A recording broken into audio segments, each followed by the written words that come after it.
Bonjour à tous, bienvenue du coup dans cette nouvelle vidéo sur la chaîne. Aujourd'hui, chose promise, chose due, on va aborder le cas des candidats à la présidentielle. Souvenez-vous, il y a quelques jours, quelques heures même, je vous avais publié une vidéo sur la chaîne vous présentant un site engagement-animaux.fr et toutes les petites subtilités qu'il y avait à comprendre par rapport à tout ça, ce site étant l'œuvre des animalistes extrémistes. Aujourd'hui, on va continuer un petit peu notre étude de tout ça en se penchant cette fois-ci sur le regard des candidats par rapport à ce site-là.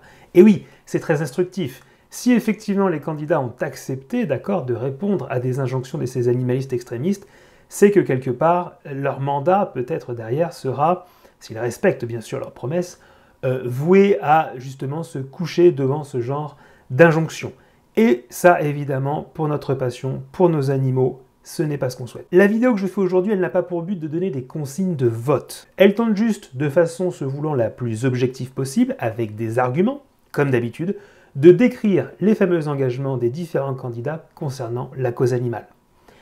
Ce contenu n'est donc pas partisan et il ne prend fait et cause pour aucun parti ou candidat. En effet, ici, on ne parlera que de cause animale, mais je vous rappelle que l'élection présidentielle, c'est bien sûr énormément d'autres sujets, d'accord? Consultez d'ailleurs le reste des autres sujets sur les différents sites des candidats pour faire votre choix, c'est le seul conseil que je pourrais vous donner. Certains candidats vont se voir plus commentés que d'autres dans ma vidéo, et c'est bel et bien normal. C'est encore une fois pas la volonté partisane qui me pousse à faire ça, non, c'est qu'il a tout simplement plus à dire et à commenter sur un candidat qui a choisi de répondre à plus de 90% des mesures proposées par le site qu'un candidat qui n'a pas souhaité y répondre. Et d'ailleurs, laissez-moi vous dire que le choix de l'ordre de passage des candidats, entre guillemets, dans la vidéo est directement aussi calqué sur celui, d'accord, dans lequel les candidats justement ont répondu au site. On va commencer par les candidats qui ont accepté le plus de choses des animalistes extrémistes, pour finir par ceux qui ne leur ont pas répondu. Enfin, cette vidéo, elle est chapitrée en description avec le minutage. N'hésitez pas à vous y référer si vous avez envie d'aller voir les propositions directement d'un candidat plutôt que d'un autre, ou alors de réécouter certains passages. N'hésitez pas donc à partager également ce contenu pour aider vos proches, vos amis, à peut-être se faire une opinion, d'accord, qui pourrait les intéresser sur ce thème-là en particulier. Juste avant de commencer à parler des candidats en tant que tels, sur quels critères est-ce que j'ai décidé justement de les évaluer? Globalement, le premier d'entre eux, et la première chose dont on va parler pour tous les candidats, ce sera la ratification ou non des mesures engagement-animaux.fr, qu'ils aient décidé d'adopter, d'accord, justement ces mesures des animalistes extrémistes, antispécistes, etc. ou pas. Ensuite, pour tous, on essaiera de faire un petit rappel programmatique. Nous verrons à l'intérieur quelle place a la condition animale, si elle en a une, bien sûr. Pour certains, on verra aussi leur historique connu, d'accord, par rapport à la condition animale, et le rôle de leur entourage. Sans plus tarder, on commence avec le premier d'entre eux. Et le premier d'entre eux, c'est ni plus ni moins que Jean-Luc Mélenchon. Alors, Jean-Luc Mélenchon a ratifié pas moins de 98% des mesures de engagement-animaux.fr. C'est le candidat qui en a justement accepté le plus dans son programme, qui s'appelle l'Union populaire. Le seul point qui lui manque, c'est son refus de créer, je cite, une autorité indépendante du respect de la protection des animaux. Bon, on ne sait pas trop ce que ça veut dire ni ce qu'il y a derrière, mais ce qui est sûr, c'est que Jean-Luc Mélenchon n'est pas pour ça. Alors il aurait été quand même intéressant de le voir s'exprimer à ce sujet. Et maintenant, on va pouvoir se pencher justement un peu plus sur son programme. La première chose qu'on voit lorsque l'on va sur le programme de Jean-Luc Mélenchon, et de l'Union populaire, c'est qu'on se rend compte déjà que le programme est payant. Mais bon, ne nous attardons pas là-dessus, ne soyons pas plus satiriques qu'il ne soit, ça veut juste dire que j'ai pas pu le consulter, d'accord, précisément.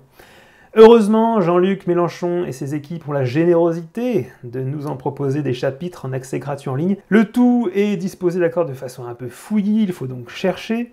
Et j'ai décidé de me simplifier un peu la tâche en tapant dans l'onglet recherche le mot animal. Et là, il y a deux résultats qui sortent et qui m'intéressent. Tout d'abord, justement, le livret sur les animaux, qui seul coûte 1 €, d'accord, si vous le commandez. Et le deuxième, c'est la charte, c'est ce qu'ils appellent, d'accord, la charte d'engagement animaux. Et là, en fait, on retrouve quelque chose qui nous intéresse, puisqu'en fait, c'est un copier-coller, ni plus ni moins, du programme du site engagement-animaux.fr. Et donc, on se rend bien compte qu'ici, voilà, Jean-Luc Mélenchon, la confirmation du fait qu'il récupère toutes les mesures, ou presque, sauf celle du coup sur la fameuse autorité. un petit détail intéressant, on remarque que Melvin Joss, souvenez-vous, c'est tout simplement le président de CAP, d'accord, Convergence Animaux Politique, qui est à l'origine de engagement-animaux.fr. Donc ce militant antispéciste revendiqué à la tête de CAP est mentionné sur le site et valide la candidature de Jean-Luc Mélenchon. On sent du coup ici vraiment une proximité entre ces mouvements radicaux, animalistes et antispécistes avec justement Jean-Luc Mélenchon. Donc j'ai aussi trouvé le livret sur la condition animale, comme il s'appelle. Je vous mets un lien en description, ça vous permettra d'économiser 1 €. Et là, il y a 2 parties qui m'intéressent tout particulièrement. Ces 2 parties, c'est ce qui va se concentrer sur d'abord la végétalisation de l'alimentation, qui est décrit comme étant un outil essentiel de la bifurcation écologique. C'est le chapitre numéro 2 du livret, également le chapitre 6 qui s'intitule « Cohabiter avec les animaux dans nos villes et nos villages ». Revenons d'abord sur la végétalisation de l'alimentation. Ici, c'est quelque chose d'absolument capital à comprendre. En réalité, ce qui arrive avec ça, c'est le véganisme institutionnalisé proposé par les animalistes extrémistes. Ni plus ni moins. Et je vais vous le prouver en décrivant certaines des mesures justement proposées par l'Union populaire de Jean-Luc Mélenchon. L'introduction est déjà assez explicite puisqu'elle décrit une alimentation durable, plus respectueuse des animaux, de la planète, de notre santé et de celle des agriculteurs et agricultrices, passe par une démocratisation assumée d'un régime alimentaire beaucoup plus riche en protéines végétales. Pour cela, nous voulons planifier et accompagner la transition vers une alimentation moins carné. Je vous invite à réfléchir à ce que ça veut dire lorsqu'un parti politique qui vise le pouvoir, lorsque le futur chef d'État vous dit qu'il faut planifier et accompagner la transition vers une alimentation moins carnée. Il ne s'agit pas ici d'un conseil, il s'agit bel et bien ici de politiques qui vont être mises en place. Et d'ailleurs, il y a des grands axes qui sont fixés, vous allez voir qu'en réalité, ce n'est pas une question de choix. Quelques-uns des objectifs du coup qui sont annoncés sont extrêmement éclairants sur le sujet. Tout d'abord, on va viser un objectif de 50% de diminution de la consommation de protéines animales. Et ici, ce qui est entre parenthèses est très intéressant. Viande, poisson, produits laitiers et œufs par une politique publique ambitieuse. Cette phrase est absolument capitale. On note déjà que ici, il y a une volonté de perdre un petit peu celui qui va lire ce programme, puisqu'on parle de végétalisation de l'alimentation. On a l'impression ici, d'accord, d'un menu qui du coup deviendrait plus végétarien, alors qu'en réalité, il s'agit d'une véganisation institutionnalisée de l'alimentation, puisque l'on touche viande, poisson, produits laitiers et œufs. Par une politique publique ambitieuse, ça veut dire qu'ici, encore une fois, d'accord, il s'agira bel et bien d'une politique étatique, qui donc ne laissera pas le choix aux gens. Parce que l'on se comprenne bien, que les gens choisissent leur propre alimentation, il s'agit d'une question de liberté publique. Que les gens choisissent d'être véganes, il n'y a pas de... Enfin, chacun est libre de faire ce qu'il veut et d'avoir ses choix éthiques, ses choix politiques, d'accord. Mais là, encore une fois, on parle d'une politique d'État. Celle-ci est d'ailleurs confirmée par une deuxième mesure, qui est encourager, soutenir et accompagner la reconversion des éleveurs et des éleveuses qui le souhaitent vers des productions végétales et d'autres métiers. Ici, on se rend bien compte, d'accord, que du coup, les éleveurs et les éleveuses seront soit encouragés à changer de filière et à passer sur, justement, la production de végétal, ou alors carrément à changer de métier. Mais quel est donc l'avenir de l'élevage dans ces conditions? Quel est donc l'avenir, par exemple, du pastoralisme à la française?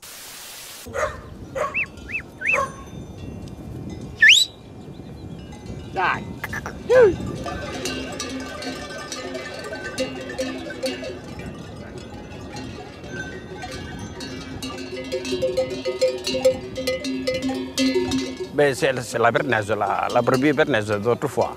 Ah ben c'est la vieille origine qu'il y avait. Autrefois, il y en avait, tout le monde en avait. Maintenant, il y en a de moins en moins. Hein. Il y en a quelques-uns, mais pas tous. Hein. Ils ont amélioré le lait. Alors, on ne peut pas tout avoir. Hein. On ne peut pas avoir la jolie brebis et le lait. Hein. Et par contre, celles-ci aussi, elles font vivre comme les autres. Elles sont très fortes. Elles sont costauds. C'est la brebis qui s'adapte bien en montagne, de toute façon. Et tu vois, ici, j'en ai pas une seule de botteuse. Pas une. Philo, sai! Sai! Sai! Allez, Philo!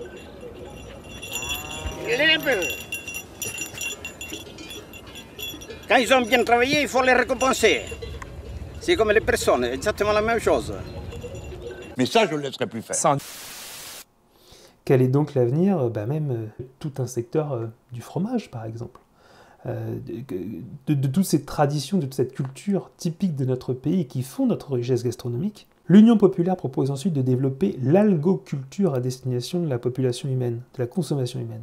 Ça veut dire qu'il va falloir commencer à se mettre à manger des algues. Donc elle veut également imposer au moins un menu végétarien pour tous et toutes par semaine dans toute la restauration collective. Tiens donc, imposer, je le rappelle, hein, ce n'est pas un choix ici, il s'agit bien d'imposer, mais également de former les citoyens et citoyennes et l'ensemble des acteurs de la filière à l'alimentation végétale. Qu'est-ce qu'il y a derrière ce terme de former les citoyens et citoyennes à l'alimentation végétale, si ce n'est une volonté de faire de la propagande en faveur de ce type d'alimentation? Il s'agira également de former les chefs cuisiniers de la restauration collective à cette alimentation végétale, mais également les acteurs de la restauration privée. C'est-à-dire que la force publique va également agir sur le privé. Mettre en place enfin une politique publique d'information et d'éducation nutritionnelle et écologique, comprendre de la propagande, sensibilisation des citoyens, comprendre de la propagande, à une consommation intégrant davantage de protéines végétales, de fruits et de légumes, en respectant le cycle des saisons et former les professionnels de santé au régime végétalien et végétarien.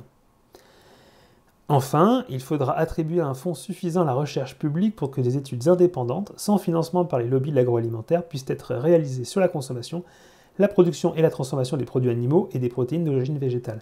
Ici, c'est très intéressant parce qu'on veut donc attribuer des fonds à la recherche, sachant qu'en réalité, le changement aura déjà eu lieu. On peut imaginer donc que les résultats de la recherche devront être conformes à ceux qui auront été mis en place. Et enfin, encadrer la publicité pour les produits animaux. On a donc ici une véritable intention, tout un pan programmatique, d'accord, qui est la véganisation institutionnalisée de la société française.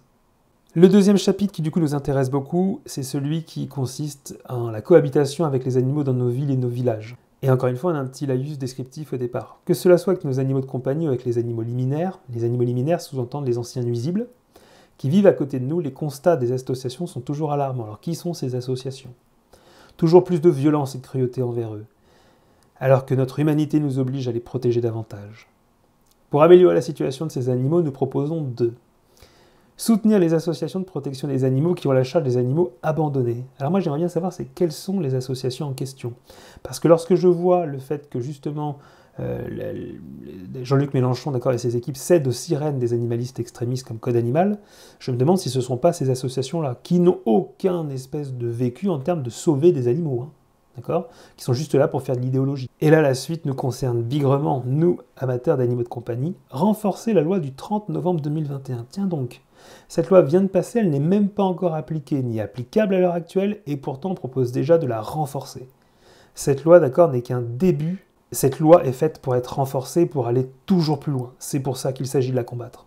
Il faudra donc renforcer cette loi du 30 novembre 2021 visant à lutter contre la maltraitance animale au sujet de la vente en animalerie des animaux autres que chats et chiens, ainsi que la vente d'animaux en ligne. Il est précisé entre parenthèses, et je sais que ça plaira à mon auditoire, que les nouveaux animaux de compagnie sont notamment très concernés. Adopter une liste positive limitant les espèces exotiques pouvant être de compagnie. Tiens donc, ça revient, d'accord? Là j'adresse un petit message pour tous ceux qui disent que la liste positive n'aura pas lieu. Écoutez, ça dépend avec qui, d'accord? Accompagner et organiser la stérilisation des chats errants par les municipalités. On revient sur des idées qu'on avait déjà vues dans ma vidéo précédente, justement sur, encore une fois, les propositions faites par engagement-animaux.fr. Et sensibiliser les propriétaires d'animaux familiers à la question de la stérilisation. J'avais commencé à soulever, d'accord, ce détail-là qui me semblait sous-jacent dans les propositions justement de engagement-animaux.fr. Et c'est vrai que c'est un peu, d'accord, là toujours la même façon de fabriquer. C'est-à-dire qu'on commence par parler du problème des chats errants, qui est un problème, et pour lequel la stérilisation, effectivement, peut être une solution. Mais là, vous voyez qu'on va beaucoup plus loin. On franchit un cap. C'est-à-dire qu'on se sert de ce prétexte-là pour, derrière, sensibiliser les propriétaires d'animaux familiers à la question de la stérilisation. Il va s'agir désormais, d'accord, de sensibiliser, à savoir d'inciter les propriétaires d'animaux familiers, donc là on ne parle plus des chiens errants, à la question de la stérilisation. Et comme je l'ai dit, avec ces animalistes extrémistes, nous avons, concernant les animaux de compagnie et les animaux de loisirs, comme ils les appellent, 3 grandes directives qui sont poursuivies, à savoir 1. La difficulté de les obtenir et de pouvoir les acheter. Et là on retrouve la liste positive, on retrouve le fait justement, d'accord, de pouvoir interdire la vente en ligne, etc. Deuxièmement, une stérilisation massive, et là vous voyez bien qu'on va aller bien plus loin que celle des simples chats errants. Et en 3, la non-condamnation, d'accord, de l'euthanasie dite de convenance. Et dans tous les cas, en fait, ça amène à quoi? À la disparition pure et dure du lien entre l'homme et l'animal de compagnie. Jean-Luc Mélenchon et ses équipes proposent également de lutter contre le trafic d'animaux domestiques dans l'Union européenne. Alors là, ça aurait été un sujet intéressant à aborder, de savoir comment est-ce qu'il comptait s'y prendre. Effectivement, je vois qu'on a des mesures précises concernant, d'accord, la stérilisation, concernant la liste positive, etc., etc. Là, cette fois-ci, on met ça comme ça, d'accord, parce que ça fait bien, mais en réalité, il n'y a rien derrière. Hypocrite! Hypocrite! Concernant son action, d'accord, avec la cause animale, Jean-Luc Mélenchon a toujours entretenu un lien un peu particulier, d'accord, avec ça. Je rappelle rapidement qu'il y avait notamment l'imbroglio en 2011, d'accord, de son vote au Parlement européen sur la réintroduction des farines animales pour la nourriture des poissons, tiens donc, sur lequel il s'était justifié en disant qu'il s'était trompé de bouton, lui comme une grande partie de ses acolytes, d'accord, de son groupe à l'époque au Parlement européen. Hypocrite! Hypocrite! De plus, j'aimerais vous commenter une interview que je trouve intéressante, d'accord, celle qu'il a donnée à l'inénarrable Hugo Clément, d'accord, notre Tintin du journalisme animaliste, qui se révèle en fait, d'accord, être le promoteur de Rewild, dont je vais vous mettre quelques séquences et vous allez voir qu'on va ici voir un peu des choses intéressantes. On va accueillir maintenant un journaliste engagé, Hugo Clément, qui parcourt la planète sur le front de l'écologie. Il va vous interroger sur votre programme écolo. Il est peut-être plus fort que vous. On accueille Hugo Clément. Alors, on peut s'empêcher de sourire, d'accord, lorsqu'on entend que Hugo Clément serait plus fort que lui. Bon, je rappelle quand même qu'Hugo Clément, encore une fois, d'accord, c'est l'opération Rewild, c'est des tas de casseroles comme ça, hein, déjà au niveau de l'animalisme. Et donc, bon, que Jean-Luc Mélenchon dise de lui-même qu'Hugo Clément est plus fort que lui, ça prouve déjà une certaine complicité entre les deux, et une certaine proximité, hein, déjà, dont moi, personnellement, je ne me serais pas vanté. Hein. Ça fait 8 animaux sur 10 qui sont issus d'élevage industriel. Les fermer, ça suppose donc un bouleversement majeur. Ma question est donc la suivante. Comment vous allez faire concrètement? Bah oui, Jean-Luc. Comment est-ce qu'on va faire, du coup, concrètement? Bah, je vais le décider. Mais comment? Comment on ferme des élevages qui représentent aujourd'hui 8 animaux sur 10 produits en France? Je ne comprends pas la question. C'est une décision politique. Alors, la forme, vous voulez me dire, est-ce que c'est un décret? Est-ce que c'est une loi? Qu'est-ce que vous me demandez? Il faut bien comprendre pourquoi est-ce que Jean-Luc Mélenchon est perturbé par la question. Parce qu'en fait, il y a deux façons de la prendre.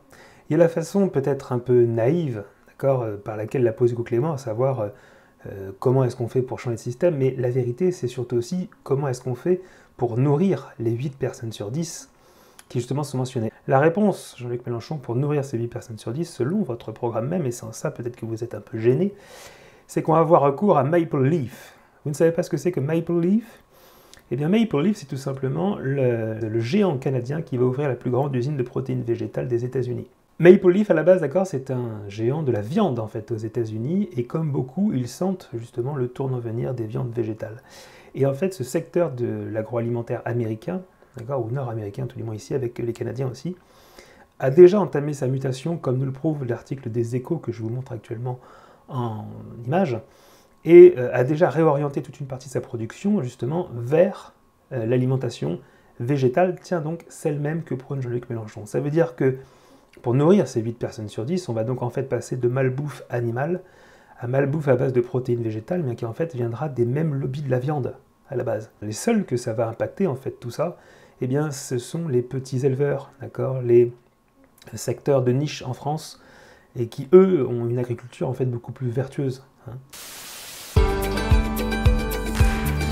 Je m'appelle Adeline et je suis éleveuse de limousines en Bretagne, dans les Côtes-d'Armor. J'ai 39 ans, 2 enfants, et donc j'élève des limousines sur la commune de Trébris, une exploitation de 104 hectares, 90 mères, c'est-à-dire 90 mères avec les veaux, les génisses, donc à peu près 270 bêtes à l'année. Je suis en élevage herbe, c'est-à-dire que j'ai quasiment que de l'herbe pour nourrir les animaux, avec 12 hectares de maïs, donc un petit peu de maïs et un petit peu de céréales qu'on garde en partie sur la ferme et qu'on vend autrement à la coopérative. La particularité de l'exploitation, c'est qu'on est en MAE, c'est-à-dire en mesure agro-environnementale, c'est-à-dire qu'on a un système où on a beaucoup d'herbes, donc on fait beaucoup pâturer les animaux, beaucoup de foin, beaucoup d'enrubanage, donc c'est du foin fermenté. Mais ça, je ne le laisserai plus faire. qui vont donc se retrouver à devoir lutter contre les protéines végétales imposées obligatoirement dans la loi, je le rappelle, par Jean-Luc Mélenchon et ses équipes. Alors Maple Leaf n'est pas le seul, d'accord, vous avez énormément de grandes entreprises aujourd'hui, d'accord, du secteur de la viande américaine qui ont déjà commencé leur mutation, hein, Tyson Food, Beyond Meat, d'accord, Cargill, Memphis Meat, le Suisse Bell également, d'accord, Mosa Meat, etc., qui lui travaille sur la viande in vitro. Bref, toutes ces multinationales de la viande qui vont en fait avoir un marché absolument magnifique une fois que les équipes de Mélenchon seront passées au pouvoir. Ça a été un changement énorme, non, dans l'agriculture, de passer de l'époque où les bêtes paissaient, où les lapins étaient dans des clapiers, puis le reste du... Bon, on a tous connu ça. Les cochons avaient un enclos, ça faisait un bruit d'enfer et ça sentait mauvais. Bon, bref, on a connu tout ça. Ici, d'accord, on ne peut que voir que le candidat Mélenchon, justement, se reprend sur la question des clapiers.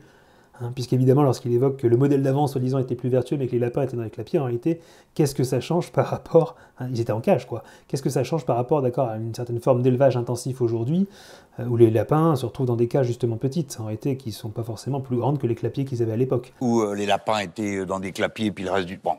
Hypocrite! Hypocrite! Et donc, on voit que tout de suite, il comprend qu'il a fait une connerie, qu'il se reprend, et qu'il va parler du coup des cochons qui sont dans des enclos et qui sentaient mauvais. Et je note ici le sourire de la journaliste Léa Salamé. Je ne sais pas si jamais c'est parce qu'elle a vu justement la petite erreur de Mélenchon, ou alors parce que ça l'a fait sourire, d'accord, cet exemple des cochons dans les enclos, mais toujours est-il qu'on a ce sourire qui est quand même assez révélateur. Enfin, on va voir, d'accord, le discours de Jean-Luc Mélenchon pour ce qu'il s'agit, encore une fois, d'accord, d'arrêter l'élevage intensif. Et on va voir que les réponses, c'est comme souvent avec le candidat Mélenchon, on tape du poing sur la table, on fait des grands gestes, on a des discours éloquents, d'accord, il faut l'avouer, d'un excellent orateur, mais finalement qui propose quoi? Eh bien, rien du tout, hein, et qui va trouver comme ça un échappatoire sur le « eh bien, on fera comme ça ». Je ne veux plus que ça ait lieu dans le pays. Alors, ça va créer des problèmes, et alors, la vie est faite de problèmes, elle est faite aussi de solutions. Les solutions sont simples, on va faire autrement. Voilà, qu'est-ce que les gens disent de plus? On fera autrement. Voilà, donc la solution c'est on fera autrement. Hypocrite! Hypocrite! Et enfin, une dernière question qui va être posée par le journaliste Hugo Clément, c'est celle de l'abattage rituel. Et ça, c'est une question qu'embête beaucoup le candidat Mélenchon. En effet, ici, il s'agit de protéger, quelque part, de préserver une partie de son électorat dont il sait qu'il n'est pas du tout d'accord pour des convictions religieuses, et notamment l'électorat musulman, d'accord, avec la question de la suppression de l'abattage rituel. Et on va voir que Hugo Clément, qui là, pour le coup, fait preuve d'un tout petit soupçon de courage, va lui poser la question du cet abattage-là est douloureux pour les animaux, ça va sans dire, qu'est-ce que vous proposez puisque vous ne proposez pas de l'abolir? Et on va voir qu'encore une fois, Jean-Luc Mélenchon pédale un peu dans la semoule lors de ce qu'on lui pose cette question-là. Vous ne souhaitez pas interdire l'abattage sans étourdissement, qui est autorisé aujourd'hui en France par dérogation pour produire la viande halal ou cachère. C'est une méthode de mise à mort qui est très douloureuse pour les animaux, puisque ça consiste à égorger les animaux sans les étourdir avant. Ils sont pleinement conscients lorsqu'ils sont égorgés. Et selon l'INRA, l'agonie peut aller jusqu'à 11 minutes. Pourquoi vous ne souhaitez pas interdire cette pratique cruelle? Pardon, je ne savais pas qu'on n'avait pas mis ça. Bon, je pense qu'il faut discuter avec les religieux, parce que là, vous touchez un sujet qui a pu... qui est dans une zone sensible. Hein. Là, j'ai bien l'impression qu'on est encore en train de surprendre le candidat Mélenchon dans une posture où, eh bien justement, il se sent mal à l'aise, et on va voir un petit peu qu'encore une fois, il va chercher à se dépatouiller de cette question de l'abattage rituel, ma foi, fort difficilement. Il y a plusieurs pays européens où l'abattage sans étourdissement est déjà interdit aujourd'hui. C'est le cas du Danemark et de la Belgique, par exemple. Et quand disent les communautés juives et musulmanes? Elle l'accepte, visiblement. Bon, bah alors, c'est la loi. Je vois pas pourquoi les juifs et les musulmans de France l'accepteraient pas. Donc vous le ferez. Pas plus. Bon, si ça peut se faire aussi simplement que vous le dites, moi je le fais, il n'y a pas de problème. Ce que je veux, sinon... Ça suppose de faire passer le bien-être animal avant certaines formes de convictions religieuses, c'est sûr. Non, ça c'est pas possible. Si vous commencez à dire les choses comme ça va pas aller. Alors dans un premier temps, il a cru s'en sortir facilement, justement, lorsqu'on lui a proposé l'échappatoire de la loi, d'accord, du cadre légal, et du fait que dans certains pays étrangers comme la Suisse ou la Belgique, les communautés musulmanes et juives avaient été obligées, d'accord, d'accepter cet étourdissement. Seulement voilà, Hugo Clément pousse un petit peu la question plus loin et lui dit que du coup il faudra imposer cela justement aux communautés, et immédiatement on a un rétro-pédalage, d'accord, de Jean-Luc Mélenchon. Ah non, non, non, non, vous ne pouvez pas dire ça, d'accord. Non, ça c'est pas possible. Si vous commencez à dire les choses comme ça va pas aller. c'est pas comme ça que ça se passe, et compagnie et compagnie. Là, il va falloir choisir, monsieur Mélenchon, à savoir entre le soi-disant bien-être animal, d'accord, qui vous préoccupe, et pouvoir, oui ou non, donner des conditions d'abattage dignes aux animaux, justement, sur le territoire français. Le débat a déjà été lancé en France, et que pour l'instant, les communautés juives et musulmanes se refusent absolument à toute espèce d'accord sur cette question-là, d'accord, pour des questions théologiques, qu'il ne m'appartient pas de juger. Il faut savoir que lorsque Jean-Luc Mélenchon évoque le fait d'une simple discussion pour régler ce problème, il se moque du monde en réalité. Je vous propose la commission d'enquête sur les conditions d'abattage des animaux de boucherie dans les abattoirs français, qui avait été discutée le 23 juin 2016 à l'Assemblée nationale, et où messieurs Anouar Bibesh, président du Conseil français du culte musulman, le CFCM, et M. Joël Mergui, le président du Consistoire central israélite de France, avaient justement répondu aux questions des législateurs sur cet abattage rituel. Il était formellement hors de question pour eux de négocier quoi que ce soit, d'accord, sur la remise en cause justement des abattages halal et kasher, donc par conséquent sans étourdissement, et il va sans dire que ce ne sera pas une simple discussion qui pourra régler ces problèmes qui se posent toujours, d'accord, dans la société française, entre bien-être animal et conviction religieuse. Et donc par conséquent, le candidat Mélenchon ici se moque du monde lorsqu'il exprime le fait que ça pourrait se régler à coup d'une simple discussion dont on a l'impression comme ça qu'elle se traînerait sur un coin de table et où tout le monde finalement parviendra à un accord facilement. Hypocrite! Hypocrite! Et enfin, on va parler de son entourage. Parce que c'est peut-être là, finalement, qu'il y a moyen de comprendre un petit peu les positions de Jean-Luc Mélenchon. Jean-Luc Mélenchon a intégré dans son entourage direct des animalistes extrémistes. Ceux-là même prônant le véganisme institutionnalisé qu'on retrouve dans son programme, l'abolitionnisme ou encore l'antispécisme. En effet, le mouvement antispéciste, notamment Révolution écologique pour le vivant, dont les trois principales figures sont Aymeric Caron, le fameux journaliste et chroniqueur passé sur les plateaux de Ruquier, et fervent défenseur de l'antispécisme, Lamia SM Lali, la présidente de Sea Shepherd France, et Christophe Marie de la fondation Brigitte Bardot, fondateur du fameux Eurogroupe for Animals, je rappelle, le groupe qui aide toutes les associations animalistes extrémistes, ont rejoint justement l'entourage de Jean-Luc Mélenchon, Mélenchon de façon officielle. Avec un tel entourage, on comprend que Mélenchon ait validé autant de mesures d'engagement pour les animaux 2022 et qu'il soit obligé finalement de donner des gages pour tous ces gens, d'accord, qui le rejoignent sur ces listes. Je ne serais pas surpris de retrouver ce genre de nom sur des listes, notamment aux élections législatives. L'avenir nous dira si on a raison ou pas. Et c'est pas tout. Je vais combattre l'hypocrisie qui fait que, pour se faire bien voir, un certain nombre de gens prennent des décisions qu'ils n'appliquent pas. Vous mangez toujours de la viande? Alors moi, je suis un végétarien croyant, mais pas très pratiquant. Hypocrite! Hypocrite!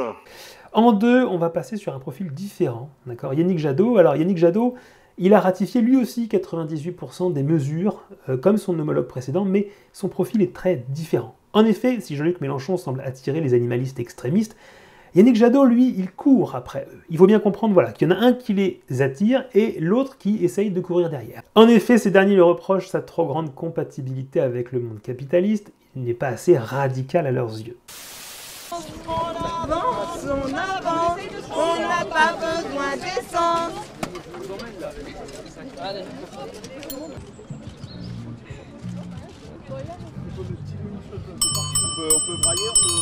Mais c'est pas vrai! Enfin, c'est le rendez-vous des glandules, là, ou quoi? Du coup, Jadot multiplie les gages pour les séduire. Il a donc tout ratifié des mesures, et la seule qu'il n'ait pas validée officiellement, c'est l'entrée des animaux dans la Constitution. Mais il faut bien comprendre pourquoi. Parce que Yannick Jadot, dans sa volonté de toujours plus montrer patte blanche envers les animalistes, de toujours plus se coucher devant eux, c'est véritablement ça, veut en fait aller plus loin. Lui propose de constitutionnaliser les droits de la nature et du vivant. Ouais, c'est pas faux. Bon, qu'est-ce que ça veut dire? Est-ce que ça veut dire qu'on va faire rentrer le droit, je sais pas moi, des roseaux, du phytoplancton ou du pénicillium présent dans Roquefort dans la Constitution? On comprend pas très bien. Ben oui, parce qu'après tout, c'est vivant tout ça. Alors, le programme de Yannick Jadot. Bon, le programme possède une thématique claire intitulée « Conditions animales ». On n'en attendait pas moins du candidat d'Europe Écologie Les Verts. Et là, laissez-moi vous dire que ça commence tambour battant, avec la phrase suivante: « Notre rapport à l'animal reste fondé sur la domination utilitariste guidée par le productivisme et l'anthropocentrisme, rien que ça. L'action fondamentale des associations lanceuses d'alerte, comprenez toutes celles qu'on connaît, CAP, Code Animal, la Fondation Brigitte Bardot, la LFDA, etc., etc., trouve maintenant un fort écho auprès du grand public et les enquêtes d'opinion montrent année après année, alors les enquêtes d'opinion, souvenez-vous du fameux sondage Samantha Comresse, je vous mets un petit lien vers ce sondage dont on ne trouve toujours pas trace, montre donc année après année que la majeure partie des Françaises et des Français appellent à mettre fin à la maltraitance animale. On dirait du code animal dans le texte. Et je vous avais prévenu qu'il donnait des cages chez Europe Écologie Les Verts. Pour le reste, beaucoup de constats idéologiques et d'injonctions. Alors je vais vous en commenter quelques-unes. Par exemple, on a « Les écologistes souhaitent instaurer un rapport respectueux entre l'être humain et la nature et prônent la non-violence. Cette non-violence doit s'appliquer aux humains comme aux animaux. » Ouais, c'est pas faux. Qu'est-ce qui se cache derrière cette proposition, quoi? Qu'est-ce que ça veut dire? Pour les écologistes, la condition animale doit donc être abordée systématiquement dans toute politique publique, du niveau local au niveau national, du niveau régional au niveau européen. Bah oui, mais c'est, encore une fois, méconnaître profondément. Yannick Jadot, qui est quand même député européen, mais qui a des petits soucis d'ailleurs, je crois, de géographie. C'est la capitale de l'Estonie, et là, c'est la capitale de la Lituanie. C'est l'inverse. C'est l'inverse? Oui. Bon, bah, autant pour moi. C'est Vilnius. Vilnius, ouais. Et pour l'Estonie, vous savez, c'est Tallinn. Tallinn, et ben voilà. Bah ça c'est fait. D'autres points en bas. Oui, mais ça c'est pas... Vous m'avez dit dans l'Union européenne. Mais ça fait partie de l'Union européenne. C'est dans l'Union européenne. C'est quand même méconnaître profondément les mécanismes justement européens. Puisque la vérité, c'est que la condition animale, c'est l'inverse en fait qui fonctionne. Aujourd'hui, ce serait justement de voir des changements au niveau européen qui n'auront pas lieu parce que les intérêts des pays, d'accord, sont complètement différents, pour pouvoir les appliquer au niveau national puis régional. Les quelques mesures en plus concrètes qu'on va trouver derrière ce gloubi-boulga, c'est pas forcément de très bon augure non plus. Je cite, « Nous mettrons en place dès l'enfance des programmes d'éducation et de respect des animaux et leur sensibilité via l'enseignement de l'empathie, de l'éthologie et de l'éthique animale dans les écoles primaires et dans tous les niveaux scolaires. » Ici, concrètement, ce que ça veut dire, c'est l'arrivée d'associations type Code Animal avec des référents pour, eh bien, justement, intervenir dans les classes. Je vous laisse imaginer que la condition animale va en ressortir grandie. Pour ce qui est de son historique, eh bien, il a été directeur des campagnes de Greenpeace France de 2002 à 2008. Voilà. Et son entourage, on peut dire que c'est une soumission complète à CAP et au parti animaliste. Pour eh bien, conclure, moi j'aimerais dire une chose, c'est que Yannick Jadot montre patte blanche aussitôt que les animalistes le sifflent. C'est vraiment ça. On a ici un toutou des animalistes. Il a un grand sens du rappel, monsieur Jadot. Les animalistes réclament quelque chose, il veut toujours être le premier à bien rendre son travail, à les brosser dans le sens du poil. Ainsi, il a mis un point d'honneur, par exemple, à rendre tous les devoirs exigés par engagement-animaux.fr en premier. Voilà. En gros, pour faire un peu d'humour, on pourrait dire que ce qui différencie finalement les 98% de messieurs Mélenchon et Jadot, c'est que Mélenchon, il a son rond de serviette à la table des animalistes, tandis que Jadot a son panier dans un coin de la pièce. C'est vraiment ça. L'un est rallié et fascine les animalistes, l'autre est raillé et patine. Un autre signe de ce véritable plat-ventre devant le parti animaliste pour tenter de le séduire, EELV mentionne carrément son nom pour le vanter dans son projet présidentiel. Mentionner et flatter un concurrent qui vous méprise dans son propre programme, voilà qui n'est pas banal.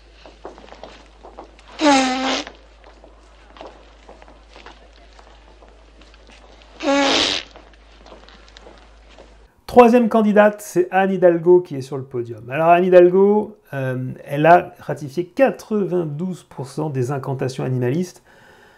Elle a assuré ne plus manger de viande à Combini. Combien de fois mangez-vous de la viande par semaine? J'en mange plus. Et elle semble capable en fait de rajouter à peu près tout et n'importe quoi pour faire grandir un score que l'on annonce historiquement bas pour sa formation politique. Anne Hidalgo a donc été très généreuse avec les animalistes. Toutefois, elle a souhaité ne pas tout ratifier, notamment en ce qui concerne la chasse.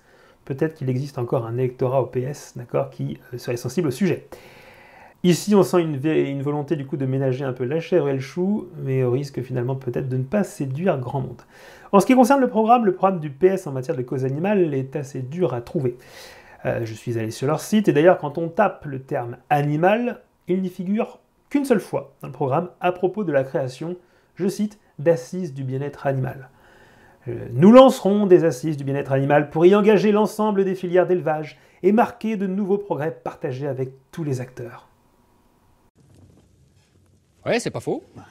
Ça, c'est creux, ça. Pour son historique dans la cause animale, là, on fait dans le plus récent, parce qu'on ne peut pas dire qu'on trouve grand-chose de probant, en fait, sur Internet. Heureusement, elle s'est chargée récemment de répondre, justement, à engagement-animaux.fr via une vidéo. Du coup, on va l'étudier un petit peu. Bon, plus, on va pas se mentir, vu que j'ai toujours pas bien compris en quoi consistaient les fameuses assises du bien-être animal de son programme, les 4 minutes de vidéo sont comme une mine d'or d'informations à côté. On va donc décrypter, et ça commence par 45 minutes de blabla, en fait, sur des généralités par rapport justement à la condition animale pour se donner bonne conscience. Mais, sur les 4 minutes, c'est vrai que ça fait quand même pas mal. C'est alors qu'Anne Hidalgo nous dit que le progrès humain ne se conçoit pas sans les animaux. Le progrès pour les humains se conçoit avec le progrès de la condition des animaux et certainement pas sans ou contre les animaux. Mais est-ce qu'elle est au courant du véritable projet antispéciste porté par ceux-là même à qui elle envoie la vidéo? Leur projet à eux, c'est justement de créer un monde sans animaux. Sans animaux dans les assiettes, certes, mais sans animaux également de compagnie. Le projet, dont je rappelle, dont elle a ratifié 92% des mesures, prévoit des stérilisations massives, ne prévoit absolument pas la fin de l'euthanasie d'accord de convenance, prévoit également de rendre très difficile l'acquisition, encore une fois je l'ai montré, des animaux de compagnie. Avec la liste positive par exemple, mais pas que. C'est donc un projet qui en fait retire tout lien entre les hommes et les animaux. Très très loin de ce qu'elle peut déclarer là lorsqu'elle dit justement que l'homme et l'animal ne sont pas séparables. Ce mouvement correspond à une attente sociétale forte aujourd'hui qui monte de plus en plus, comme le montrent les nombreuses enquêtes d'opinion. Elle parle ensuite d'accord des fameuses enquêtes d'opinion dont on a parlé sur mon petit Python, et encore une fois dont je rappelle qu'elles sont basées sur des sondages aux questions biaisées ou alors introuvables. Merci Anne Hidalgo. Que les animaux soient de compagnie, sauvages ou liminaires, ils vivent avec ou à proximité des hommes et des femmes et ont de nombreuses interactions avec nous. À 1 minute 30, la voilà qui parle cette fois-ci, elle aussi, de quelque chose qu'elle connaît bien, les fameux animaux liminaires, rappelez-vous, les fameux anciens nuisibles. La question évidemment se pose la concernant, puisqu'à Paris, la question des rats a posé énormément de polémiques. La mairie a semblé inefficace dans sa lutte contre ce phénomène, avec notamment, ça ne s'invente pas, la personne en charge de la question qui s'appelait Anne Souiri. Aujourd'hui, d'accord, il y a toujours d'énormes problèmes par rapport à ça, notamment dans le 17e arrondissement.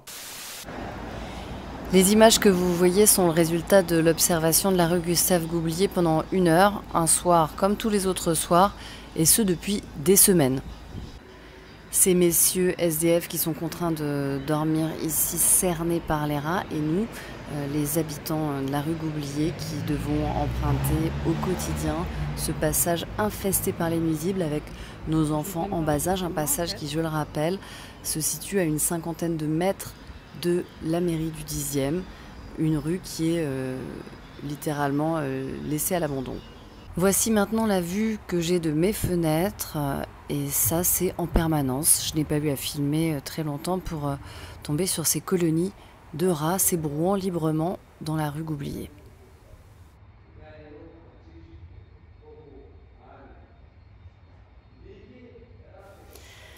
Alors évidemment, cette vidéo ne dure que quelques minutes, mais il faut imaginer que c'est tous les soirs comme ça, toutes les nuits comme ça.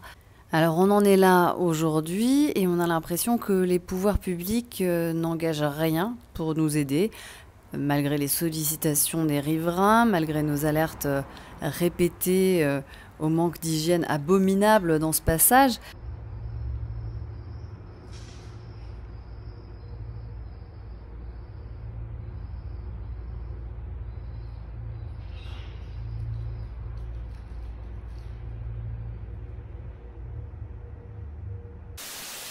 Les animaux de compagnie sont bien plus qu'un simple compagnon pour des millions de Français.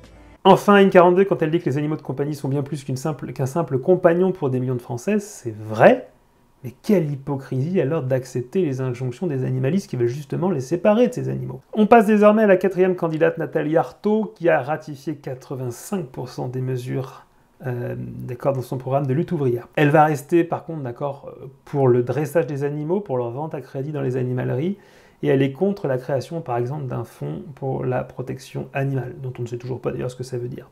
Enfin, son engagement sur l'interdiction de la chasse reste pour le moins énigmatique, puisqu'elle dit tout et son contraire. Je vous laisse, d'accord, voir cela, savoir les pour et contre à la fois qu'il y ait 2 jours de chasse dans la semaine. Il faudra qu'elle nous explique. Le programme de Lutte ouvrière sur le sujet, il n'y a pas de programme sur le site de Lutte ouvrière. Elle a toutefois adressé une lettre au site engagement-animaux.fr que nous allons pouvoir commenter. Beaucoup tournent autour de sa rhétorique habituelle sur le conflit patron-travailleur, à laquelle en fait elle associe la condition animale. Mais en réalité, on sent bien que c'est pas trop son truc et qu'elle préfère justement ses thématiques habituelles. Là, je suis obligé de faire une petite pause, les amis. Eh bien oui, parce que figurez-vous que le contenu qui était censé arriver, qui durait 51 secondes, d'un passage de Nathalie Arthaud sur un plateau, d'accord, France Info, Le Monde, eh bien, a été censuré. Alors, je vais vous dire un tout petit peu ce qui s'est passé rapidement, en faisant vite. Mais juste pour vous signaler que ce n'est pas la première fois que je reçois des censures, d'accord, sur mon petit Python, mais celle-ci, elle est particulière. Pourquoi ça? Eh bien, parce que les censures, on a l'habitude à en recevoir, en fait, sur mon petit Python. Et quelque part, des fois, c'est normal. Le premier type de censure qu'on va trouver, c'est par exemple ce qui concerne les musiques. Il se trouve que lorsqu'on est, comme moi, créateur de contenu, on peut utiliser des musiques qui sont, lorsqu'on les cherche, libres de droit, qui ne posent donc pas de problème d'accord de droit d'auteur lorsqu'on les met sur YouTube, et qui, après, sont revendiquées par, justement, leurs auteurs. Dans ces cas-là, d'accord, on reçoit un mail de la part de YouTube disant que la musique est revendiquée. Le deuxième type de censure qu'il peut y avoir, eh bien, c'est justement si vous utilisez des contenus qui sont soumis à droit d'auteur, qui ont été spécifiés comme étant justement soumis à droit d'auteur lorsqu'ils ont été mis en ligne. C'est une possibilité que vous avez lorsque vous créez des contenus YouTube. Et dans ces cas-là, eh bien, et d'ailleurs ça avait déjà été le cas avec cette vidéo-là, France Télévisions, par exemple, lorsque j'ai voulu publier la première fois la vidéo, avait revendiqué les droits d'auteur et donc par conséquent m'avait bloqué la vidéo lors de sa sortie.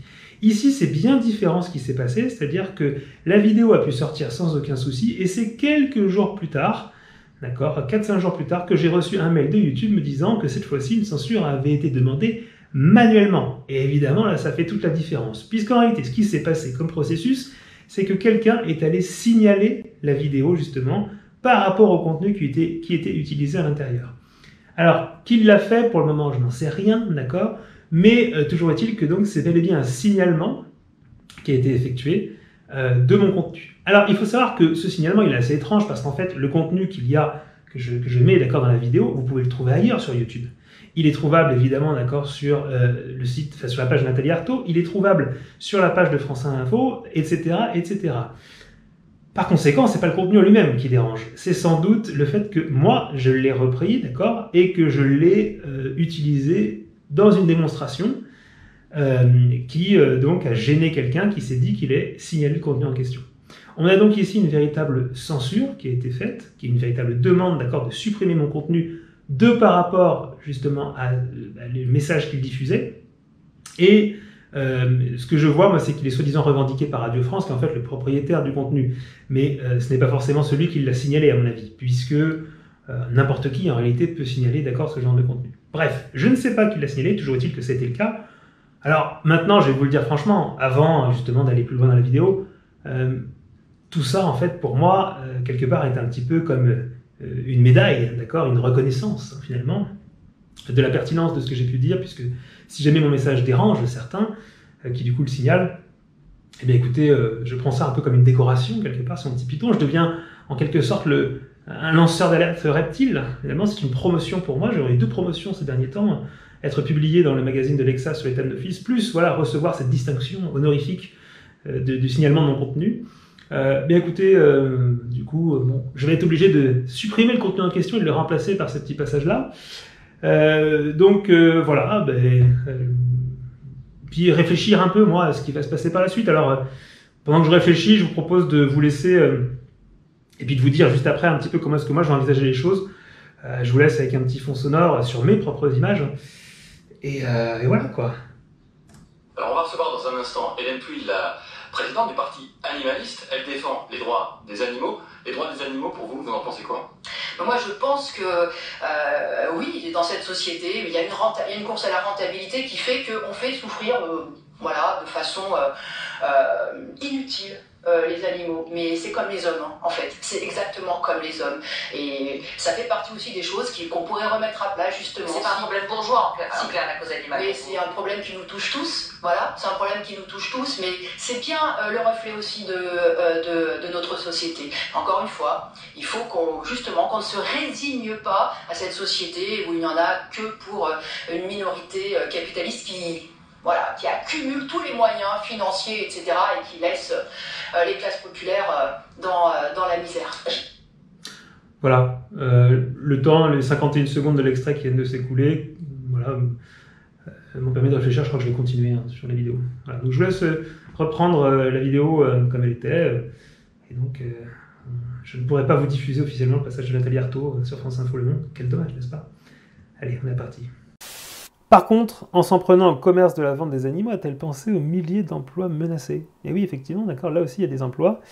Et c'est quand même étrange pour une candidate qui appelle les salariés et les travailleurs à s'émanciper. Bienvenue au chômage pour beaucoup d'entre eux. Philippe Poutou a ratifié 77% des propositions des animalistes extrémistes. Le nouveau parti anticapitaliste n'a pas souhaité ratifier des mesures sur le côté législatif, puisqu'il n'a rien d'accord à accepter là-dessus. Cela ne l'empêche pas par contre de réclamer la liste positive ou des restrictions et sanctions en termes d'élevage amateur, voilà, et ne nous directement viser encore une fois. Par rapport à leur programme, il prend en fait ici la forme d'un plan d'action que le site révèle. Ce dernier est présenté comme un projet de société de rupture, c'est le moins qu'on puisse dire, puisque en lisant certaines mesures, on tombe un peu de notre chaise. Pour des soucis de redistribution des richesses et de lutte contre l'impérialisme, nous pensons que l'élevage industriel doit être aboli. Alors qu'est-ce que l'élevage industriel ici? D'accord, il serait bien de le délimiter. Est-ce que c'est l'élevage intensif? Puisqu'il accapare des terres et prive d'habitat des populations autochtones et animales aux quatre coins du monde. Alors cette fois-ci, donc on est sur la présidentielle française, mais le NPA, lui, se penche sur les quatre coins du monde. Bon, pourquoi pas. Pour ce faire, notre plan d'action pour la sortie de l'élevage industriel est le suivant. Arrêt immédiat des subventions publiques aux élevages industriels. Encore une fois, il serait intéressant de savoir ce que c'est que selon eux un élevage industriel. Annulation des dettes des éleveurs si passage au végétal. Tiens. On retrouve ici une aide en cas de passage au végétal. Plan de réformation des éleveurs avec continuité des salaires. Ouais, c'est pas faux. Alors ça, j'aimerais bien savoir ce que ça veut dire, mais j'ai bien l'impression qu'on est encore une fois sur le passage au végétal. Création d'un conseil autonome d'éthologues avec les délégués .e.s de structures de défense des animaux indépendants des instances liées au ministère de l'Agriculture. Bon, ça on ne sait pas trop encore une fois d'accord où ça mène. Et mise en place de sanctuaires pour les animaux des élevages industriels. Ça veut dire que du coup, il va falloir mettre en place des sanctuaires, mais avec toujours la même question, c'est quel argent ici, puisque imaginez un petit peu, en plus c'est quand même un nombre d'animaux qui serait conséquent. Là. Si jamais, imaginez, on passe sur l'élevage intensif, rien que la ferme des 1000 vaches, par exemple, d'accord, qui a fait couler beaucoup d'eau, vous imaginez, vous, créer des sanctuaires pour recaser tous ces vaches. Je vois qu'ici, l'euthanasie de convenance n'est toujours pas, mentionnée comme étant interdite. Peut-être que ça amènerait un petit peu d'aide. Je continue d'accord la lecture de la programme. Nous pensons que les animaux doivent avoir des droits spécifiques qui correspondent à leurs intérêts et besoins propres. Le droit d'être dans un environnement qui répond à ses besoins, de la nourriture de qualité selon leur régime alimentaire, d'être soigné. Jusqu'ici, je suis assez d'accord. Mais la suite... Le droit de ne pas appartenir à quelqu'un, de ne pas être tué, vendu ou détenu. Alors là, j'aimerais bien savoir encore une fois ce que ça veut dire. Pour un animal, le droit de ne pas appartenir à quelqu'un, de ne pas être détenu ou vendu. Moi, j'y vois ici directement, encore une fois, une incitation à arrêter avec les animaux de compagnie. Tout du moins, c'est la porte ouverte à ça pour les animalistes. Concernant l'expérimentation sur les animaux, le passage est juste incroyable. Nous pensons que lorsque c'est possible, elle doit s'effectuer sur des personnes humaines consentantes. Je ne sais pas si vous vous rendez compte de ce que ça veut dire. Ça veut dire que on veut arrêter l'expérimentation sur les animaux, très bien, mais qu'on va le faire sur des personnes humaines consentantes. Ça veut dire quoi, consentantes? Assez pauvres, en fait, pour accepter ce genre de choses? Rendez-vous compte qu'ici, on tombe quand même sur quelque chose de très grave. Pour un parti qui est censé défendre, d'accord, les pauvres, encore une fois, moi j'aimerais bien qu'on me valide ce que c'est consentante. Je vois personne accepter de se faire inoculer n'importe quoi par simple consentement philosophique. Mais par contre, là, ce qui va se passer, c'est que des gens vont le faire pour l'argent. Des pauvres. Mais beaucoup de femmes qui venaient à Abidjan ou quoi et qui n'avaient pas un niveau d'éducation universitaires ou quoi, si vous commencez à leur expliquer, on l'a fait, mais le placebo, le tirage au hasard, la randomisation et tout, pour qu'elle soit éclairée dans son consentement, c'est prendre les gens pour des imbéciles. Et troisièmement, quand vous dites à des femmes africaines qui viennent et qui sont enceintes, il y a un petit risque quand même que vous transmettez votre maladie au bébé, hein, et nous, on pourrait essayer de faire quelque chose qui pourrait l'empêcher. Mais c'est à ce moment-là, il faudrait que vous acceptiez d'être suivi pendant plusieurs mois après l'accouchement pour voir si le petit est infecté ou pas. Mais rassurez-vous, ce suivi et ce qu'on vous fait maintenant sera entièrement pris en charge par nous.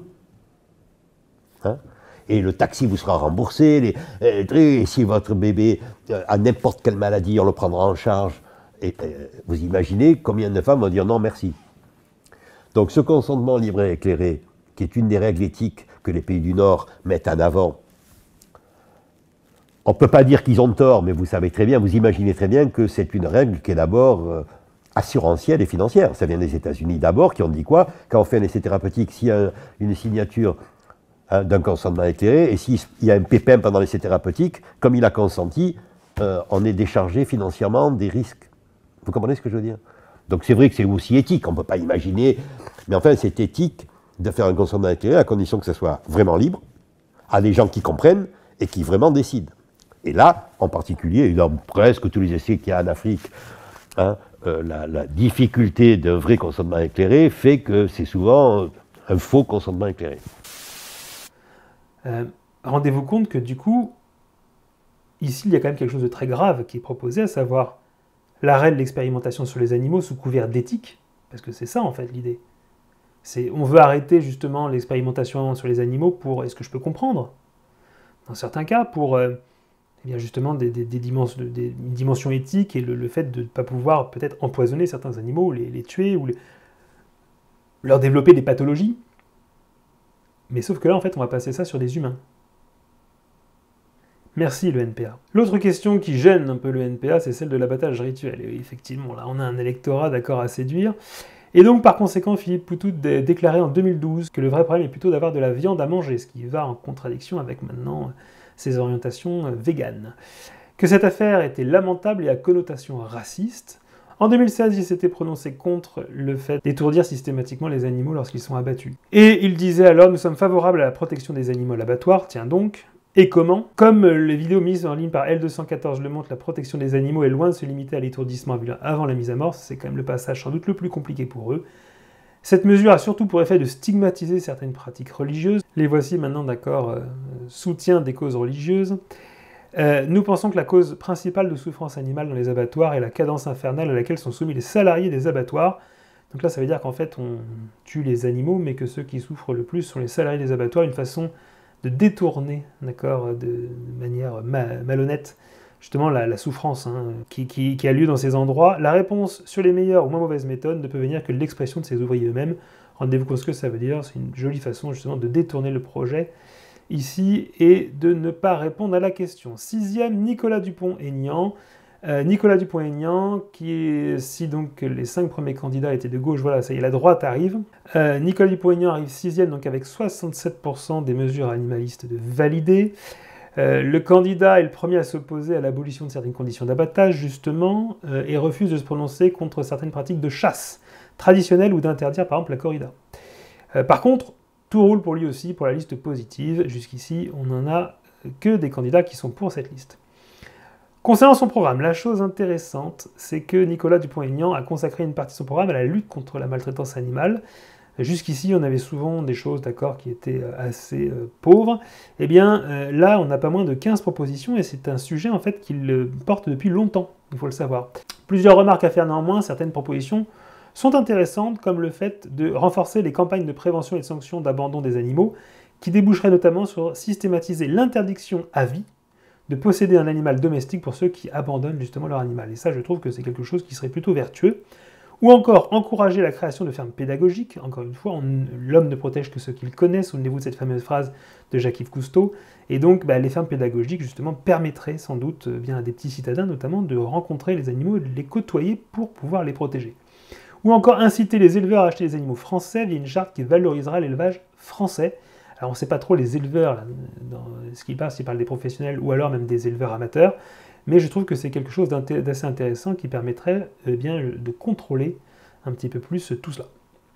D'autres mesures, par contre, sont assez creuses et mériteraient plus de détails. Quand il parle de mettre fin aux subventions des activités contraires à la dignité animale, qu'est-ce que ça veut dire concrètement? Ou encore, créer une délégation interministérielle pour la dignité animale. Ouais, c'est pas faux.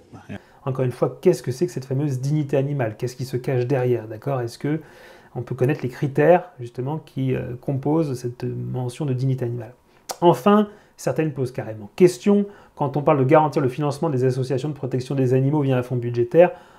Encore une fois, on se demande quelles associations, et surtout quand on lit la suite, par des taxes sur les importations d'animaux usines à chiots, par exemple des pays de l'Est, ça veut dire qu'il n'a absolument aucun projet de contraindre l'arrêt de ces usines à chiots. C'est un peu contradictoire avec ce qu'il déclarait, d'accord, sur la priorisation de l'élevage français. Une question alors se pose, et c'est celle de la crédibilité d'un candidat comme Nicolas Dupont-Aignan. Comment se fait-il qu'il accepte de jouer le jeu, justement, des animalistes extrémistes? Comment se fait-il qu'il arrive à répondre comme ça, d'accord, aux antispécistes sur le site de engagement-animaux.fr? On a soit ici une naïveté, soit une volonté de séduire un électorat, mais en tout cas quelque chose qui n'attirera pas énormément les lecteurs.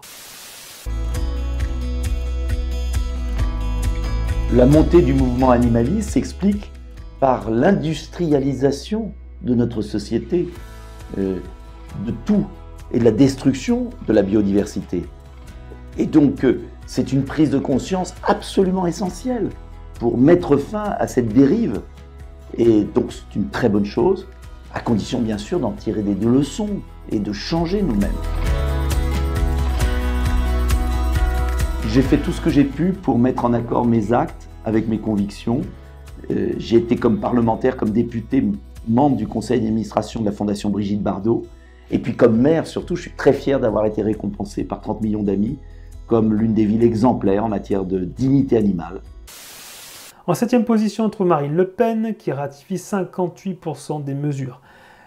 Comme Nicolas Dupont-Aignan, elle rechigne à valider la quasi-totalité des mesures sur les conditions d'élevage et d'abattage, et elle reste en faveur de la préservation de la corrida, sauf pour les moins de 16 ans. Voilà. Elle préserve également certains intérêts pour les chasseurs. Il est intéressant de voir que cette candidate d'extrême droite rejoint plus de la moitié quand même des idéaux antispécistes.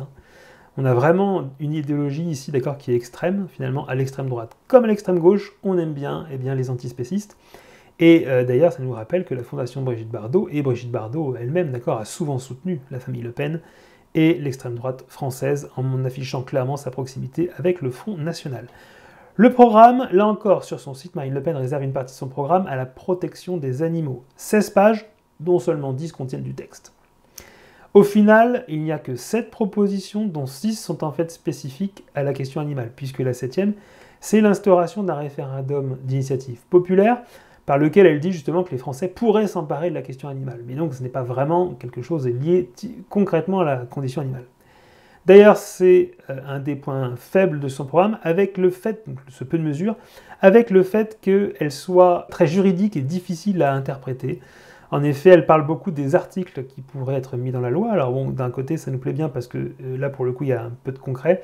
Malgré tout, la formulation juridique les rend très difficilement accessibles au grand public et il est difficile de savoir ce qui se cacherait derrière sans se référer, d'accord, à tous les textes juridiques déjà présents. Est-ce que c'est une façon pour elle de masquer la faiblesse de son programme ?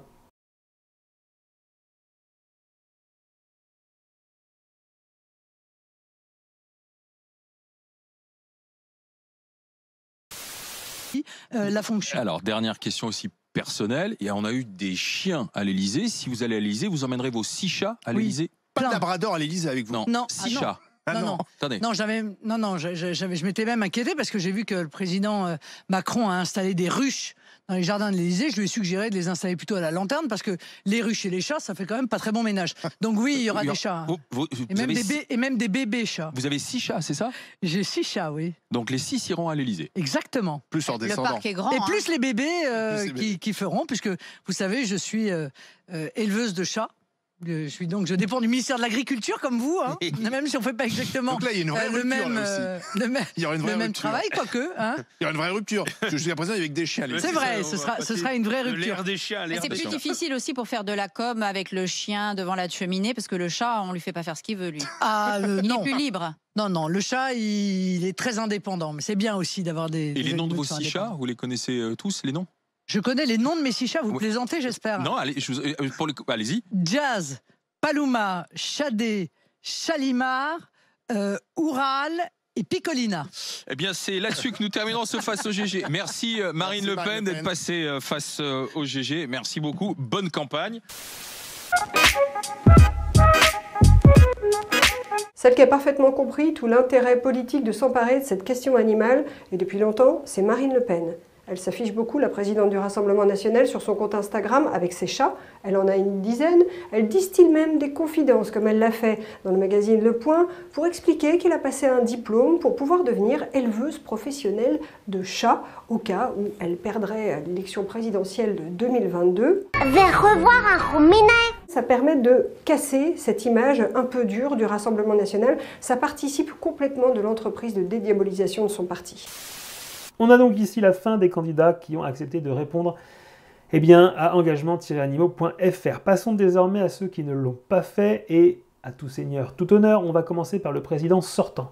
Alors cette fois-ci, donc, on va faire un peu différent puisqu'encore une fois, les candidats et candidates qui vont arriver n'ont pas souhaité répondre à ces questions. On commence donc par Emmanuel Macron qui, lui, a un bilan à défendre qu'on va voir un petit peu. Et oui, le président sortant se fait discret et il n'a pas l'air de vouloir assumer son bilan qui, en matière de bien-être animal, n'ayons pas peur des mots, n'est pas bon du tout.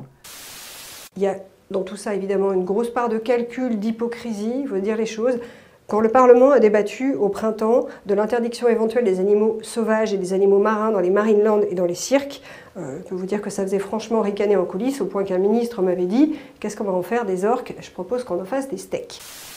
Il faut dire que dans son programme 2017, le futur président ne mentionnait qu'une seule fois le mot animal, souvenez-vous un peu à la Hidalgo, et il disait alors « Il soutiendra tous les projets de montée en gamme des exploitations d'adaptation aux normes environnementales et de bien-être animal ». Ouais, c'est pas faux. Voilà ce qui concernait justement les animaux dans le programme de 2017. On va voir que ça change pas grand-chose, d'accord, par rapport à 2022. Si jamais nous faisons un bilan, c'est le constat en fait est rude. Pendant la grande majorité de son quinquennat, Emmanuel Macron et la cause animale, ça s'est résumé à son chien adopté Nemo, dont on retiendra surtout qu'il marque son territoire dans les cheminées de l'Élysée. Nous, j'ai regardé aussi avec la ministre des Transports pour travailler sur la question de la mobilité du futur notamment. Mais le chien tient pas. Je fais un truc assez... Je disais quel est ce bruit. C'est absolument extraordinaire. Ça arrive souvent? Non. Il n'y a pas de quoi. C'est la première fois que vous avez déclenché chez mon chien un comportement totalement inhabituel. Mais bravo mon vieux. Bravo. Qui est le maître de ce chien? C'est moi. Mais il n'avait jamais fait ça. Alors pardon.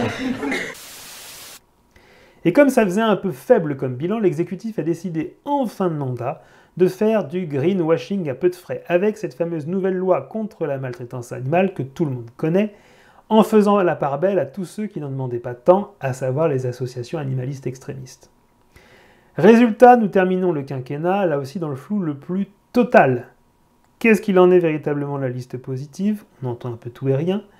Qu'est-ce qu'il en est des décrets d'application? On ne sait toujours pas et ce ne sera pas fait par la majorité présidentielle. Les DDPP ont cessé les passages de certificats de capacité, d'accord, puisque l'État n'est plus en mesure d'assurer un support juridique. On finit donc ce quinquennat dans un flou absolument énorme, avec un texte de loi qui lui sera rétroactif en plus. Comprenez qu'il sera appliqué sans savoir ce qu'il contient. Je rappelle que donc, si actuellement vous voulez par exemple acheter un reptile et qu'il se trouve être sur la liste définie par décret plus tard, vous êtes potentiellement répréhensible puisqu'il est stipulé dans la loi qu'elle est applicable depuis le 30 novembre. Bref, c'est du travail de génie, pour être ironique, pour être beaucoup plus pragmatique, ni fait ni à faire, et hélas, d'accord, très flou et générateur d'incompréhension et de malaise en fait parmi tous les gens qui se concentrent véritablement sur ce texte. De plus, que dire de l'action des députés de la majorité, parmi lesquels on retrouve énormément de complices des actions des animalistes extrémistes. Toujours sur le devant de la scène pour passer les plats à ces extrêmes. Les députés LREM et assimilés sont légion dans ce domaine, d'accord? Je citerai juste Loïc Dombreval, Laetitia Romero-Diaz, Dimitri Houbron, Cédric Villani, Claire Aupetit et tant d'autres qui justement ont validé les injonctions extrémistes, qui les ont vendues, d'accord, parfois, voilà, qui ont lutté pour. Et on peut dire que tous ces députés se sont, alors pas tous les députés de La République En Marche, mais tout du moins beaucoup de réputés macronistes, se sont distingués par leur plat ventre devant ces activistes et par leur duplicité à leur égard. Les députés furent les meilleurs alliés des macronistes, d'accord, de façon objective. D'ailleurs, on les retrouvait beaucoup dans les réunions de CAP, et les pires ennemis du bien-être animal qu'ils ont véritablement souillé. Le quinquennat restera le synonyme du « en même temps » macronien sur la question animale également. Un en même temps chargé de vide, de flou et de bassesse. Vide pendant 4 ans, flou au final avec un secteur des animaux de compagnie mis à sac par une loi injuste, répressive et même pas finie, et plein de bassesse car tout cela s'effectue au nom du bien-être animal, alors qu'en réalité on est en plein dans l'opposé. Et si le futur était meilleur, me direz-vous? Eh bien, je vous dirais que ça semble pas bien parti pour. Les équipes de Macron ont en effet donné la main aux associations animalistes extrémistes, qui vont donc essayer désormais de placer leurs pions. De plus, le programme du candidat de 2022 parle de la cause animale comme en 2017, à savoir quasiment pas. Cette fois-ci, le seul sujet abordé est « mieux assurer le recueil des animaux de compagnie abandonnés ». Voilà le programme pour 5 ans. 9 mots pour 5 ans. Cela ne précise rien et ne donne aucune piste en quoi que ce soit concrète, justement, pour arriver aux fins, justement, qui sont annoncées. Toutefois, en consultant le site engagement-animaux.fr, on sait d'ores et déjà ce que ça pourrait signifier. Pas de budget alloué, et un final rempli d'euthanasie de convenance, de stérilisation massive et de continuation des politiques répressives dans le domaine. En 8, j'ai placé Éric Zemmour, car il n'a pas répondu aux questions d'engagement-animaux.fr, mais que ces derniers sont allés chercher dans son programme certaines choses pour le créditer de 2% de mesures acceptées.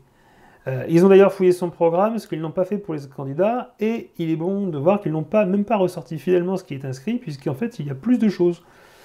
Même si ça reste un programme très lacunaire, que ce qui est mis d'accord sur le site engagement-animaux.fr. Alors le programme en question, il reste, comme j'ai dit, très lacunaire. Le candidat Zemmour se contente de fondamentaux flous, sans préciser là non plus les moyens d'action concrets. Il faut toujours se demander, d'accord, où est l'argent, où est le budget, et là, on n'a rien là-dessus. On le savait, peu ami des bêtes, c'est la moindre des choses de le dire. Vous aimez les animaux? Sans aucune transition. Pourquoi vous regardez Zemmour? Chacun a sa croix. Hein. Comment vous dire, je vais faire hurler, mais je ne déteste pas les animaux, mais je suis indifférent à la cause animale. J'ai bien compris, comment dire, ce qui se passe philosophiquement. C'est-à-dire que c'est la remise en cause du cartésianisme. Vous savez, la machine, l'animal-machine de Descartes. Donc là, on sort de 4 siècles, c'est philosophiquement sidérant. Non mais... Franchement, c'est un peu bluffant, quoi. Bon, maintenant, au-delà de ça, ce qui m'effraie, c'est qu'on sort de ça pour aller... Alors, j'ai compris, effectivement, tu cites Gisbert, mais on pourrait citer bien d'autres gens qui pensent qu'il n'y a plus de différence entre les hommes et les animaux. Là aussi, j'avoue que je reste un peu éberlué. Cela se confirme avec un strict minimum dans son projet présidentiel. Strict minimum qui est quand même plus important que ceux des candidats comme Macron ou Hidalgo. Toutefois, le bilan, quand on lit, c'est du flou sur des mots creux, sur de la com, rien de concret, donc rien de crédible. On retrouve avec déplaisir ces fameuses phrases remplies de jargon qui ont pour but de remplir du papier. J'ai ensuite regroupé les candidatures Pécresse, Roussel et Lassalle, tout simplement parce qu'ils n'ont pas répondu à engagement-animaux.fr et que pour le coup, ils n'ont pas de bilan à défendre ou ils n'ont pas été crédités, d'accord, d'un pourcentage par les animalistes extrémistes. Le programme pour Pécresse, là aussi, d'accord, du creux sur du vide, ça tient en très peu de choses. Je cite, « Nous lancerons des campagnes nationales de lutte contre l'abandon des animaux et créerons un fichier dédié des personnes condamnées pour maltraitance animale. Sur quels critères? Et avec quel budget? Un label Ville Amie des animaux, sur quels critères? Sera décerné aux communes qui s'engagent pour le bien-être animal, sur quels critères? Nous lutterons contre le trafic d'animaux sauvages avec quels moyens et par quelle politique concrète et avec quel budget. On sent ici finalement un programme qui va décevoir et j'ai l'impression de tirer sur une ambulance qui a déjà très envie que tout cela s'arrête. On passe donc à Fabien Roussel, et qui est l'un des rares à gauche à ne pas succomber aux injonctions antispécistes. Fabien Roussel, candidat du Parti communiste français, puisqu'il a eu, contrairement à tous ses homologues justement de gauche, des propos sur la consommation de viande qui ont été fustigés par les antispécistes, puisque le candidat s'est moqué des steaks aux céréales, et de plus, il ne s'affiche pas spécialement contre la viande, comme on peut le voir dans la vidéo qui suit. Cette polémique, elle est blessante quand je me fais traiter de raciste, mais elle est surtout révélatrice d'un niveau de débat qui est vraiment au niveau des pâquerettes, pour rester sur le terrain des vaches. Ça nous paraît plein de bon sens que de défendre une alimentation saine et pour tous et accessible à tous.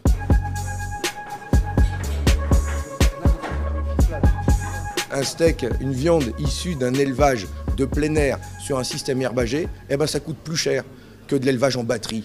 Voilà. Nous défendons, le principe que oui, une bonne alimentation, oui, ça coûte plus cher, et c'est pour ça qu'il faut avoir des bons salaires et des bonnes retraites. Sinon, il y a les plus riches qui peuvent s'acheter de la bonne entrecôte à 25 € le kilo, et les plus pauvres qui s'en vont dans les surfaces, les grandes surfaces bon marché, acheter de la viande venant d'Argentine, congelée et élevée avec des normes qui ne sont pas forcément celles qu'on demande en France à nos éleveurs. Pour nous, défendre l'alimentation, c'est défendre quelque chose qui est sacré en France. Enfin, l'alimentation, la bonne bouffe, la gastronomie française, c'est un art de vivre. Bon, c'est difficile lui aussi de vérifier son programme par rapport à la condition animale, puisque, comme Jean-Luc Mélenchon, ce dernier est payant au prix de 2 €. Et j'ai rien trouvé sur la protection animale sur son site internet. On passe donc à Jean Lassalle. Jean Lassalle qui n'est pas très aimé, d'accord, de engagement-animaux.fr, puisqu'il est précisé dans une newsletter d'Ava que j'avais déjà citée, il est dit « Il n'a pas signé la charte d'engagement et ne propose aucune mesure en faveur des animaux », ce qui est vrai. Il soutient les chasses traditionnelles et souhaite éradiquer les grands prédateurs tels que le loup, l'ours ou le lynx. Visiblement, le candidat donc, qui est le plus proche, finalement, décrit comme tel souvent de la réalité, n'est pas apprécié des animalistes. Est-ce que ça ne révélerait pas un conflit entre les petits bobos urbains animalistes et les ruraux? Peut-être. Tout du moins, le programme, lorsqu'on le lit, il n'y a rien sur les animaux de compagnie, c'est vrai. Par contre, un projet qui se veut tourner vers la ruralité, et notamment des choses concernant les labels de qualité française, justement, tels que l'AOC, tels que l'AOP, des choses comme ça, bref, des choses qui sont néanmoins liées, même s'il manque quelque chose par rapport aux animaux de compagnie. Enfin, il y a quelque chose, pour conclure, de très intéressant par rapport à cette page, justement, sur engagement-animaux.fr. Puisque la liste parle des candidats engagés, mais elle comporte 13 noms. Tiens donc, alors que je vous rappelle, d'accord, qu'il n'y a que 12 candidats qui ont eu les fameux 500 parrainages et qui sont donc officiellement lancés dans la course à la présidentielle, les 12 que nous avons nommés. C'est dû à la présence de l'inénarrable Hélène Thuy, candidate du Parti animaliste au beau milieu des candidats officiels, alors qu'elle n'a pas encore une fois les signatures et qu'elle n'est donc pas candidate. Jugez de la crédibilité de ce site, qui justement la met au milieu des autres. Par contre, même Jadot et Mélenchon n'arrivent pas à sa hauteur puisqu'elle valide 100% des mesures de convergence animaux-politique et consorts. Alors ce n'est pas très étonnant puisque Hélène Thuy est la candidate du Parti animaliste, encore une fois, et les relations entre ce parti et CAP sont un secret de Polichinelle, leur proximité notamment. CAP œuvre en sous-main pour le parti présidé par Hélène Thuy, prônant antispécisme, abolitionnisme et véganisme institutionnalisé aussi. Rappelons que beaucoup des membres actuels de CAP ont été d'accord dans l'organigramme du Parti animaliste, Melvin Joss en tête. Et rappelons d'accord que ce parti a été fondé par 7 personnes en 2016, dont Hélène Thuy, mais aussi son conjoint Samuel Hérault, chargé d'affaires pour L214. On avait aussi justement donc fameux Melvin Joss. Et moi j'aimerais quand même vous parler un peu de ce parti animaliste, parce que lui ne vise pas les présidentielles en réalité, puisqu'il ne sera pas présent, mais vise les législatives bien plus derrière. Et j'aimerais vous rappeler un peu son historique pour vous démontrer la dangerosité de ce qui nous attend, puisque c'est un parti qui malgré tout est en évolution positive. Le parti animaliste se présente donc pour la première fois à un scrutin lors des élections législatives en 2017. Les affiches du parti ne comportent pas le nom des candidats, mais ni leur photo, mais présentent un chaton. On est ici, d'accord, en plein dans l'émotionnel. Et ils vont obtenir quelques 64 000 voix, soit en moyenne 1,1% des suffrages exprimés dans les 142 circonscriptions où ils se présentaient. Ils ont eu 1% des suffrages exprimés dans 86 circonscriptions, et ça c'est quelque chose qui est très important, puisque c'est un des critères qui leur a permis d'obtenir des subventions publiques. Et oui, si jamais votre parti obtient plus de 1% dans au moins 50 circonscriptions, il reçoit pendant toute la législature, à savoir 5 ans, des subventions publiques qui se montent quand même pour le Parti animaliste à 90 000 € par an. De quoi avoir une équipe, de quoi avoir une stratégie et de quoi justement financer des projets, tels que celui peut-être que nous avons actuellement sous les yeux. Autre étape de leur ascension, c'est les élections européennes de 2019. Ils avaient une liste avec à leur tête justement la fameuse Hélène Thuy, soutenue par Brigitte Bardot, soutenue par Sylvie Rocard, soutenus par certaines personnalités, eh bien, ils ont obtenu encore une fois des résultats à cette élection et c'est le moment où ils ont un petit peu percé justement et qu'ils ont fait leur vraie entrée en fait sur la scène politique française et probablement aussi intéresser certains partis qui aujourd'hui se mettent à les séduire un petit peu comme la France Insoumise comme on a pu le voir. Dernière étape, les élections municipales de 2020, c'est les premiers élus justement du Parti animaliste, on se rend compte qu'ils ont tous été élus ou presque dans les milieux très urbains, puisqu'ils ont été élus à Grenoble, à Melun, à Montpellier, à Nantes, à Paris, à Rambouillet, Saint-Denis, bref, que des milieux à Brétigny-sur-Orge par exemple, que des milieux à côté des grandes métropoles. Et ascension qui se poursuit avec cette élection présidentielle, puisque si le Parti animaliste n'a pas réussi à se présenter, Hélène Thuy a toutefois réussi à recueillir 139 parrainages de maires. Alors sur les 500, ça peut paraître assez peu, mais en réalité, c'est beaucoup. Je rappelle donc qu'il y a 12 candidats qui ont validé, les 12 qu'on a vus, leur présence au premier tour de l'élection. Hélène Thuy est arrivée 16e, ce qui prouve quand même qu'elle était dans une dynamique qui aurait pu pencher un peu en sa faveur. Je vous invite donc à considérer cette présence d'Hélène Thuy parmi les candidats en fait comme la preuve ultime du fait que les animalistes extrémistes, que les antispécistes qui sont derrière tout ce projet-là, et dont on a vu que certains candidats, prenaient leur roue sans aucun souci, que tout ça, en fait, est aussi fait dans l'objectif de faire monter, justement, ce genre de parti, et que tout ça doit nous inquiéter au plus haut point. Engagement 2022, pour conclure, est en fait donc une plateforme visant à faire infiltrer les idées par chantage électoral dans des équipes et les programmes des candidats. On voit que ça marche très très bien avec certains d'entre eux, un peu moins encore pour d'autres, mais aussi à promouvoir et crédibiliser Hélène Thuy et le Parti animaliste, bref, du lobbying politique. C'est exactement, ça tombe bien, le but de Convergence Animaux Politique. On peut craindre aussi pour les législatives à venir une infiltration de jeunes loups de cette association dans les partis nommés et dans les partis qui justement ont décidé de succomber aux sirènes de ces antispécistes. Affaire à suivre, affaire à suivre. Et d'ici là, j'espère que cette vidéo vous aura été utile afin de vous informer justement de tout ce qui est autour de cette présidentielle et de vous aider peut-être tout simplement à réfléchir par rapport à ces questions avant le vote qui nous attend dans quelques heures. Je vous remercie de votre fidélité. Je vous dis à très bientôt sur la chaîne pour de nouveaux contenus. Et n'hésitez pas dans les commentaires à donner votre avis. Merci à tous. Ciao.